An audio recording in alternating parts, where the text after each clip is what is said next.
Welcome to news pocket. Asaduddin Owaisi తాజాగా operation సింధూర్పై కొన్ని కీలక వ్యాఖ్యలు చేశారు. తానే గనుక ప్రధానమంత్రి అయితే ఆపరేషన్ సింధూర్ను ఇంకా కంటిన్యూ చేసేవాడినని, పహల్గాం ఉగ్రవాద దాడి తర్వాత దేశ ప్రజల్లో ఈ ఆగ్రహం ఇంకా చాలా ఎక్కువగా ఉంది. కానీ మోదీ ఈ ఆపరేషన్ సింధూర్ను అర్ధాంతరంగా ముగించేశారు. ఆ విధంగా ఎందుకు చేశారో నాకే ఆశ్చర్యం వేసింది. ఇంకా కంటిన్యూ చేసి ఉంటే చాలా బాగుండేది అని అసదుద్దీన్ ఓవైసీ ఇలా వ్యాఖ్యానించారు. నేనే గనక ప్రధానమంత్రి అయితే ఖచ్చితంగా ఈ యుద్ధాన్ని ఆపకుండా పాకిస్తాన్ అంతు చూసే వరకు వదిలిపెట్టను అని కూడా చెప్పారు. అయితే ఓవైసీ చేసిన ఈ వ్యాఖ్యలు కరెక్టేనా, లేదా మోదీ ఈ ఆపరేషన్ సింధూర్ను అర్ధాంతరంగా నిలిపివేయడమే కరెక్టా అనే విషయాలను మనం ఈ వీడియోలో తెలుసుకుందాం. అంతకంటే ముందు ఈ ఛానల్ను రీసెంట్గానే స్టార్ట్ చేసాం. ఈ ఛానల్ను వెంటనే సబ్స్క్రైబ్ చేసుకోండి అని బెల్ ఐకాన్ను క్లిక్ చేయడం అస్సలు మర్చిపోద్దు. ఇక డీటెయిల్స్లోకి వెళ్తే, అసదుద్దీన్ చేసిన ఈ వ్యాఖ్యల్లో అతని పర్స్పెక్టివ్లో చూసుకుంటే ఒక యాంగిల్ ఉంది, అండ్ గవర్నమెంట్ పర్స్పెక్టివ్లో చూసుకుంటే మరొక యాంగిల్ ఉంది. జనరల్గా ఓవైసీ వ్యాఖ్యలు జస్ట్ ప్రజల అభిప్రాయాన్ని మాత్రమే బేరీజు వేసుకుని చేసినట్టుగా స్పష్టంగా అర్థమవుతుంది. ఎందుకంటే గవర్నమెంట్ అండ్ విదేశాంగ విధానానికి సంబంధించిన దౌత్య విధానాల పరంగా కూడా మనం ఖచ్చితంగా ఆలోచించాల్సి ఉంటుంది. ప్రభుత్వంలో ఉన్న అధినేతలు ఇది ఖచ్చితంగా చేయాల్సిన అవసరం ఎంతైనా ఉంటుంది. అందువల్లనే మోదీ ఆపరేషన్ సింధూర్ను అర్ధాంతరంగా నిలిపివేయాల్సి వచ్చింది. అది ఎందుకో ఇప్పుడు తెలుసుకుందాం. ముఖ్యంగా ఓవైసీ చెప్పినట్లయితే పహల్గాం ఉగ్రవాద దాడి తర్వాత మన దేశ ప్రజల్లో పాకిస్తాన్ అంతు చూసే వరకు వదిలిపెట్టకూడదు, ఆ పాకిస్తాన్ను ప్రపంచపటంలో లేకుండా చేయాలి అనే భావన అయితే చాలామందిలో ఉంది. పాకిస్తాన్కు సరైన బుద్ధి చెప్పాలి అని కూడా అందరిలోనూ ఉంది. అందులో భాగంగానే మోదీ ఈ పహల్గాం ఉగ్రవాద దాడికి వ్యతిరేకంగా, దానికి ప్రతీకారంగా మనం ఫస్ట్ ఉగ్రవాద స్థావరాలపై దాడులు చేసాం. మనకు మెయిన్ ఇష్యూ పాకిస్తాన్ గవర్నమెంట్ నుంచి కాదు, ఈ ఉగ్రవాద స్థావరాల నుండి. కాబట్టి ప్రస్తుతానికైతే ఈ స్థావరాలను మనం ధ్వంసం చేసాం. అయితే దీనికి ప్రతిగా పాకిస్తాన్ మనపై యుద్ధానికి దిగింది. అందువల్లనే మనం ప్రతిదాడికి దిగాం. పాకిస్తాన్లోని అన్ని ఆయుధ ఎక్విప్మెంట్లు మొత్తం ధ్వంసం చేసాం. ఆర్మీని తుక్కుగా కొట్టేసాం. రన్వేలు, కరాచీ పోర్ట్, ఈ విధంగా. అంతేకాకుండా పాకిస్తాన్లోని కైరానా హిల్స్లోని అణుస్థావరానికి దగ్గరలో కూడా మనం క్షిపణులను పేల్చి పాకిస్తాన్ వెన్నులో వణుకు పుట్టించగలిగాం. దీనివల్లే పాకిస్తాన్లో ఏకంగా 20% ఆఫ్ ఆర్మీ ఎక్విప్మెంట్ మొత్తం ధ్వంసమైందని ఆ తర్వాత రిపోర్టులు కూడా వచ్చాయి. సో ఇక మనం ఇలాగే యుద్ధం చేసుకుంటే కష్టమే అని పాకిస్తాన్ భావించడం వల్లే ఆ దేశం మనతో కాళ్ళబేరానికి వచ్చేసింది. వెంటనే ఈ యుద్ధాన్ని ఆపండి, మమ్మల్ని కొట్టడం స్టాప్ చేయండి అని మన ఇండియాని కాళ్ళబేరానికి రావడం వల్లనే మనం జస్ట్ 2-3 రోజుల్లోనే ఈ సీజ్ ఫైర్కు ఒప్పేసుకున్నాం. ఇక మీపై యుద్ధానికి దిగం, మీరు కూడా సైలెంట్గా ఉండండి, మొత్తం సమసిపోతుంది అని ఇండియా సైతం ఒప్పేసుకుంది. దీనివల్లనే ఆపరేషన్ సింధూర్ అనేది ఆగిపోయింది. అయితే ఈ విధంగా ఆగిపోవడం పట్ల కొంతమంది ప్రజలు అరే ఇంకాస్త కొన్ని రోజులు ఎక్స్టెండ్ చేసింటే బాగుండేది కదా అని చాలామంది భావించారు. కానీ గవర్నమెంట్ తరఫున అది ఎక్కువ కాలం కుదరదు అని మోదీకి స్పష్టంగా తెలుసు. ఎందుకంటే మనం ఇప్పుడు ప్రపంచంలో జరుగుతున్న కొన్ని యుద్ధాలను ఒక్కసారి క్షుణ్ణంగా పరిశీలిద్దాం. ప్రస్తుతం రష్యా ఉక్రెయిన్ మధ్య యుద్ధం జరుగుతుంది, అండ్ ఇజ్రాయెల్ గాజా మధ్య కూడా యుద్ధం జరుగుతుంది. ఫస్ట్ ఒక్కసారి రష్యా ఉక్రెయిన్ మధ్య జరుగుతున్న యుద్ధాన్ని చూసుకుంటే, రష్యా ప్రపంచంలోని అతిపెద్ద దేశాల్లో ఒకటి, అండ్ అతిపెద్ద ఆర్థిక వ్యవస్థల్లో ఒకటి. అటువైపు ఉక్రెయిన్ చాలా చిన్న దేశము, ఆ దేశం దగ్గర కనీసం అణ్వస్త్రాలు కూడా లేవు. మరోవైపు రష్యా దగ్గర పెద్ద ఎత్తున అణ్వస్త్రాలు, అత్యాధునిక సుఖోయ్ యుద్ధ విమానాలు, అత్యాధునిక క్షిపణులు ఇలాంటివి ఎన్నో ఉన్నాయి. అండ్ ఉక్రెయిన్ చాలా చిన్న దేశం అయినా కూడా ఈ రెండు దేశాల మధ్య యుద్ధం స్టార్ట్ అయినప్పుడు చాలామంది ఏమనుకున్నారంటే రష్యా ఈ యుద్ధాన్ని ఈజీగా గెలిచిపోతుంది, జస్ట్ 2-3 వారాల్లో ఈ యుద్ధాన్ని ముగించేస్తుంది, విజయం సాధిస్తుంది, ఇక ఉక్రెయిన్ మొత్తం తన హస్తగతం చేసుకుంటుంది అని చాలామంది భావించారు. కానీ ఆ తర్వాత పరిస్థితి అలా లేదు. 3 ఏళ్ళు కావస్తున్నా కూడా ఈ యుద్ధం ఇంకా కొనసాగుతూనే ఉంది.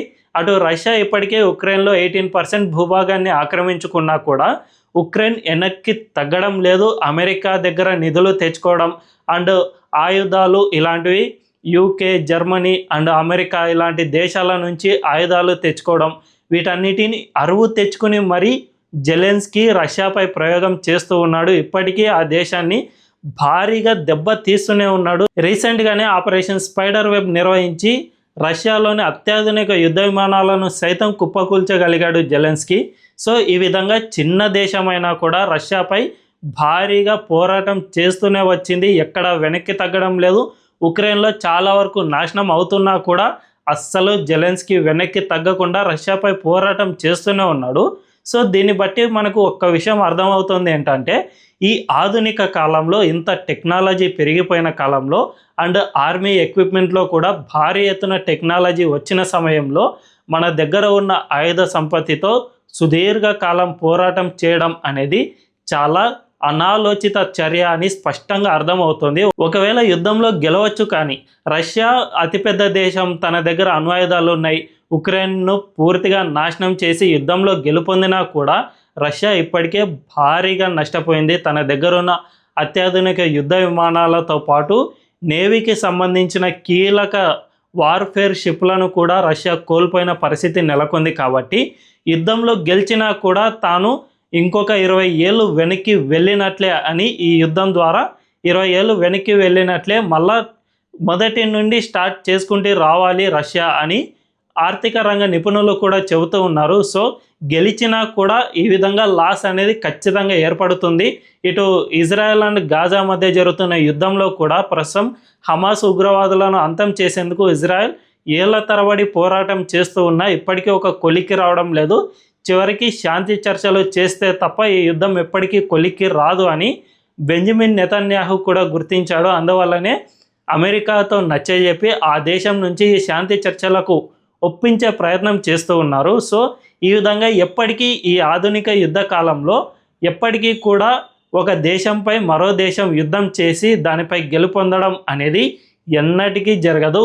ఒకవేళ యుద్ధం కనుక సుదీర్ఘకాలం కొనసాగిస్తే ఖచ్చితంగా రెండు దేశాలు నష్టపోతాయి అన్నది మోదీకి స్పష్టంగా తెలుసు. అయితే ఇది ఆపరేషన్ సింధూర్ టైంలో మాత్రమే మోదీ గుర్తించలేదు. అంతకు ముందే రష్యా ఉక్రెయిన్ యుద్ధం ఎప్పుడైతే స్టార్ట్ అయిందో అప్పుడే మోదీ చెబుతూనే వచ్చారు, యుద్ధం అనేది ఎప్పటికీ పరిష్కారం కాదు, చర్చల ద్వారానే లేదంటే దౌత్య మార్గాల ద్వారా మాత్రమే యుద్ధానికి లేదంటే రెండు దేశాల మధ్య సమస్యలు అనేవి పరిష్కారం అవుతాయి తప్ప యుద్ధం నుండి ఈ సమస్యను పరిష్కారం చేసుకోవాలని అనుకుంటే అది పూర్తి అనాలోచిత చర్య అని అటు పుతిన్తో చెప్పారు, ఇటు జెలెన్స్కీతో చెప్పారు. అంతేకాకుండా అంతర్జాతీయ వేదికలపై పదే పదే ఇదే మాట చెబుతూనే వస్తూ ఉన్నారు.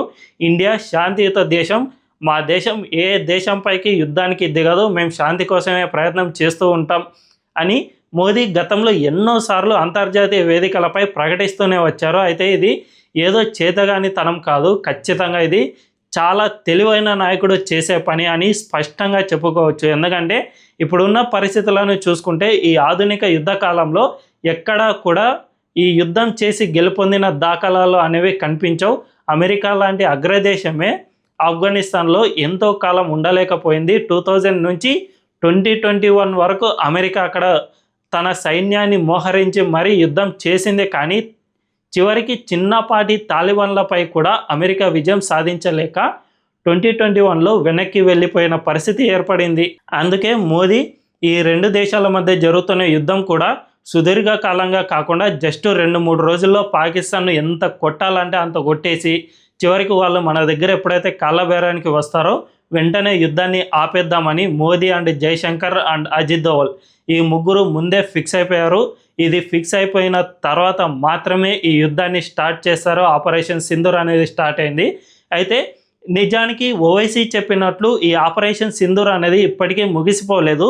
ఇది తాత్కాలికంగా బ్రేక్ కూడా పడలేదు, ఇది ఇంకా కొనసాగుతూనే ఉంది. కానీ సైనిక చర్య మాత్రమే ఆగిపోయింది. ఆపరేషన్ సింధూర్లో భాగంగా మనం పాకిస్తాన్కి ఇప్పటికే సింధు నది జలాలను కట్ చేసేసాం. ఇప్పటికే ఆ దేశంలో వర్షాలు వచ్చినందువలన ఇప్పుడు కాస్త తేరుకుంది, కానీ కొద్ది నెలల క్రితం సమ్మర్లో విలవిలలాడిపోయిన పరిస్థితి నెలకొంది. అంతేకాకుండా ఇప్పటికీ మనం సింధు నది జలాలను పూర్తిగా అడ్డుకోవడానికి మన దగ్గర డ్యాములు లేవు. వాటిని మరికొద్ది సంవత్సరాల్లో పూర్తి చేయాలని మోదీ ఈ ప్రాజెక్టులన్నిటినీ త్వరితగతిన వేగవంతం చేయాలని అధికారులకు ఆదేశించింది. కాబట్టి మరో 5 సంవత్సరాల్లో ఈ డ్యామ్లన్నీ కట్టడం పూర్తవుతాయి. అప్పుడు గనుక మనం ఆ వాటర్ను కట్ చేస్తే పాకిస్తాన్ మొత్తం అల్లాడిపోయే పరిస్థితికి చేరుకుంటుంది. చివరికి మన దేశం ఎలా చెబితే అలా వినాల్సిన పరిస్థితికి పాకిస్తాన్ దిగజారుతుంది. ఆ రోజులు త్వరలోనే రాబోతున్నాయి. అది కూడా ఆపరేషన్ సింధూర్లో భాగంగానే చేశారు. కాబట్టి ఓవైసీ లాంటి వ్యక్తి చేసిన ఈ వ్యాఖ్యలు చాలా అనాలోచితమైన వ్యాఖ్యలు అని స్పష్టంగా అర్థమవుతుంది. ఈ యుద్ధాన్ని ఎందుకు ఆపారు, ఏ కారణాల చేత ఆపారు అన్న విషయం మోదీకి స్పష్టంగా తెలుసు. అందువల్లనే ఆయన ఆపారు. కానీ దీన్ని అర్ధాంతరంగా అనాలోచితంగా చేసిన పని ఎంత మాత్రమూ కాదు. అందుకే ఓవైసీ తాను ప్రధానమంత్రి అయితే ఈ యుద్ధాన్ని ఇలాగే కొనసాగిస్తానని చెప్పారు కదా, అందుకే ఆయన ఇప్పటికీ ప్రధాని కాలేకపోయారు. మోదీ లాంటి పటిష్టమైన నాయకుడు, సుదీర్ఘ ఆలోచన కలిగిన నాయకుడు కాబట్టే ఆయన ప్రధాని కాగలిగారు.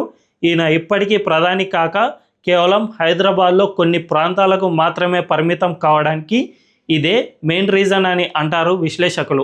మరి దీనిపై మీ అభిప్రాయం ఏంటి? ఓవైసీ చెప్పిన దాని ప్రకారం ఈ యుద్ధాన్ని ఇంకా కొనసాగించి ఉంటే బాగుండేదా, లేదా మోదీ తీసుకున్న నిర్ణయమే కరెక్టా అనే విషయాన్ని కామెంట్లలో తెలియజేయండి. అండ్ ఈ ఛానల్ను రీసెంట్గానే స్టార్ట్ చేసాం, మాకు మీ సపోర్ట్ ఖచ్చితంగా కావాలి. ఈ ఛానల్ను వెంటనే సబ్స్క్రైబ్ చేసుకోండి అండ్ బెల్ ఐకాన్ని క్లిక్ చేయడం అస్సలు మర్చిపోవద్దు. Thank you.